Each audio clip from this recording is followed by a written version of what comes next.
Welcome to our channel. Today we how to enable BrightLocal for local rank tracking in the US, complete guide step by step clearly. To enable BrightLocal for local rank tracking in the US, begin by logging into your BrightLocal account. Once logged in, navigate to the dashboard. On the left sidebar, click on Rank Tracker. Click on the Add New Campaign button to start creating a new tracking campaign. Fill in your campaign name to easily identify it later. Next, enter your business name in the designated field. Input the address of the business to ensure accurate local tracking.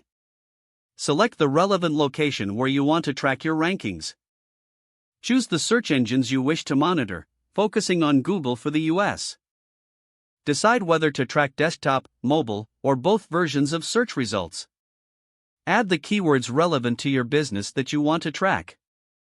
Next, adjust the tracking settings according to your preferences. You can set the campaign to run daily, weekly, or monthly based on your needs. After reviewing your campaign details, click the Save Campaign button.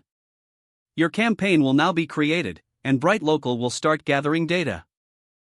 Once the data is collected, you will receive a notification. Visit the Rank Tracker section to view your tracking results. Analyze your rankings and other insights provided by BrightLocal. Use this data to refine your local SEO strategy over time. Regularly check back for updates and adjustments to keep your rankings competitive.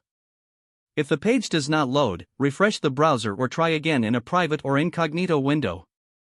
Make sure you are using the correct email address, then retype it carefully to avoid small typos.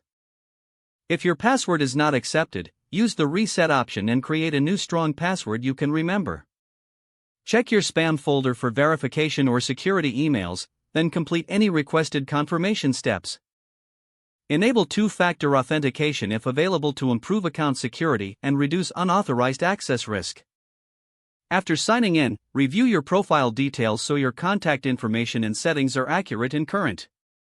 If you see an error message, note it down and try again after restarting your device and internet connection. Log out when you finish, especially on shared devices, to keep your account and payment information secure. If the page does not load, refresh the browser or try again in a private or incognito window. Don't forget to like this video and subscribe to our channel for more step-by-step tech guides.